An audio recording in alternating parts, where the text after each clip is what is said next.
Bonjour, bienvenue dans la série sur la physique des particules.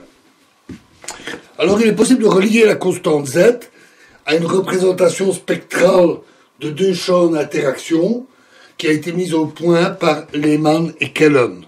On considère la moyenne dans le vide du commutateur de ces deux champs et supposons ici les champs hermétiques par simplicité et l'invariance à la translation implique que l'on doit avoir 0, le commutateur phi x, phi y, 0, doit être égal à la somme sur alpha de 0 phi 0 0 fois E exposant moins IP alpha x moins y fois c'est 0 phi 0 alpha phi 0 0 moins le même avec échange de x et y. Ceci est alpha est un ensemble d'états de base, un ensemble complet d'énergie positive. C'est donc une simple décomposition sur les états de base en utilisant l'invariance par translation. Et on veut comparer ce résultat au commutateur de deux champs libres de masse m. On a donc I des champs libres, I delta x, y, m est égal à l'intégrale de d4q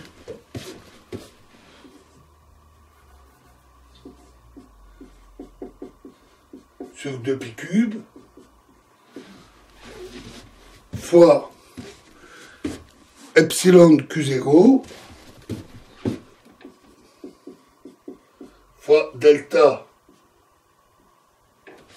q carré moins m carré fois E exposant moins IQ x moins y. Pour faire cette comparaison, on va utiliser d'abord l'identité 1 égale intégrale d4q de delta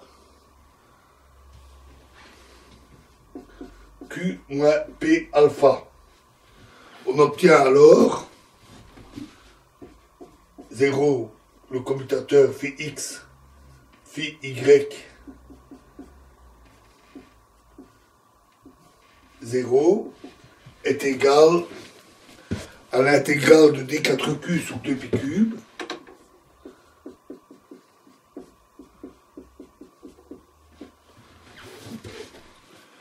de rho q fois E exposant moins IQ x moins y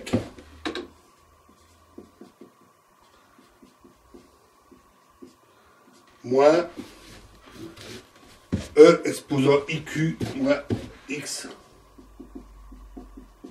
moins y, où on a introduit la densité rho de q qui est égale à 2pi cube fois la somme sur alpha de delta 4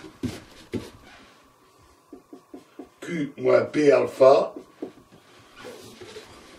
fois 0, l'amplitude 0 phi 0 alpha au carré.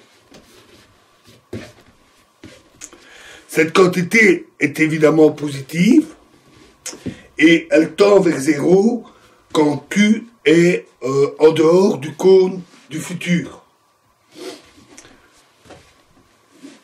On voit également que facilement que cette relation est invariante sous les transformations de Lorentz. Et donc on peut écrire que ρ de Q est égal à sigma Q carré fois θ Q0. Avec sigma Q carré est égal à 0 si Q carré est négatif.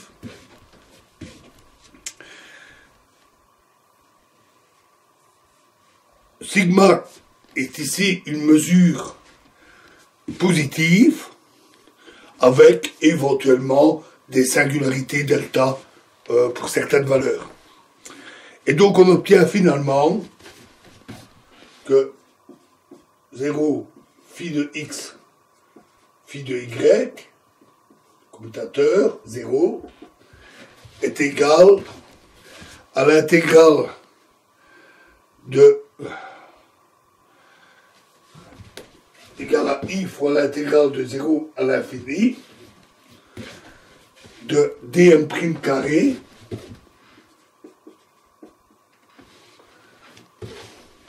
fois sigma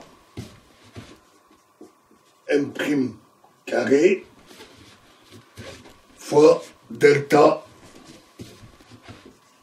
xy m', ce qui nous donne la relation entre les deux commutateurs. Il nous reste à enlever pour avoir la constante z la partie qui correspond à un état à une particule et en utilisant la condition asymptotique que nous avons vue avec z. Et donc on obtient que le commutateur est égal à iz delta xy m plus i intégrale de m1 carré à l'infini de dm' sigma m' carré delta xy m', où m est la masse de la particule, bien entendu, et m1 est le seuil à partir de laquelle on a plusieurs particules.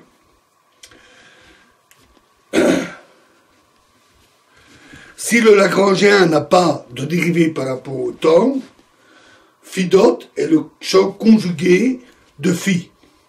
Donc prenons la dérivée par rapport au temps des deux côtés de cette relation et on peut identifier les coefficients des delta cube x moins y, et la quantification canonique implique alors que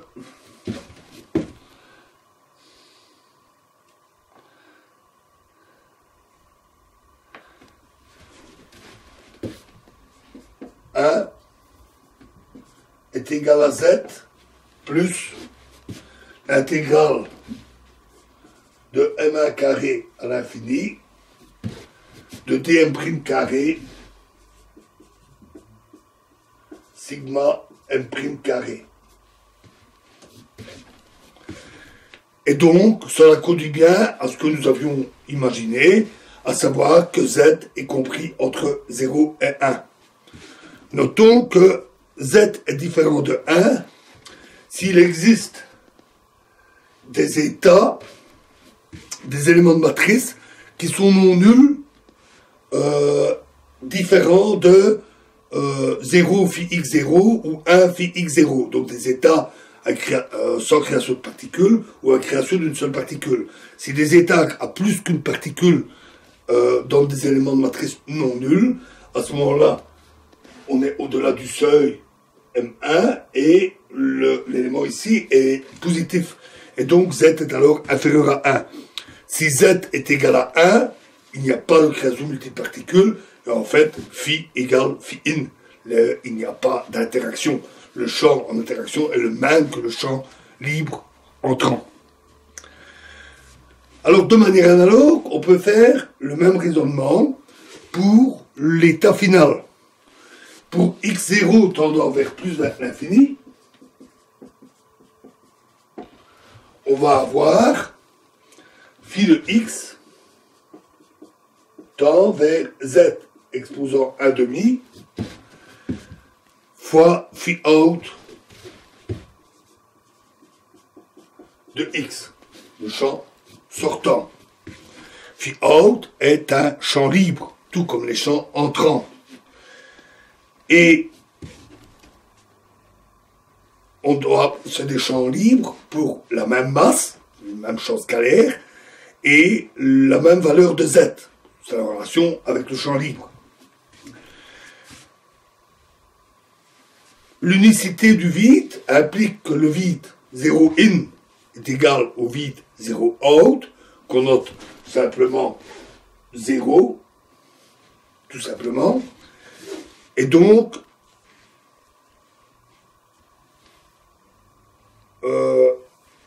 0 phi 1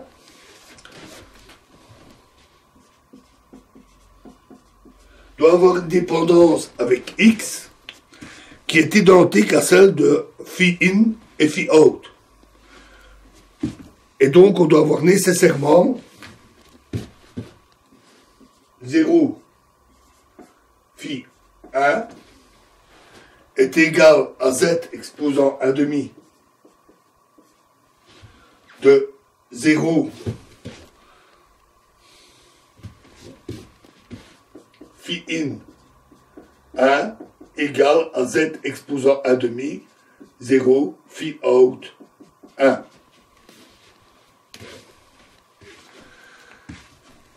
Alors voilà, alors il nous reste un petit bout à voir que nous verrons dans la prochaine vidéo. On va voir arriver maintenant la matrice S et nous entamerons également ce qu'on appelle les formules de réduction qui vont nous permettre de passer à des calculs pratiques. Je vous remercie.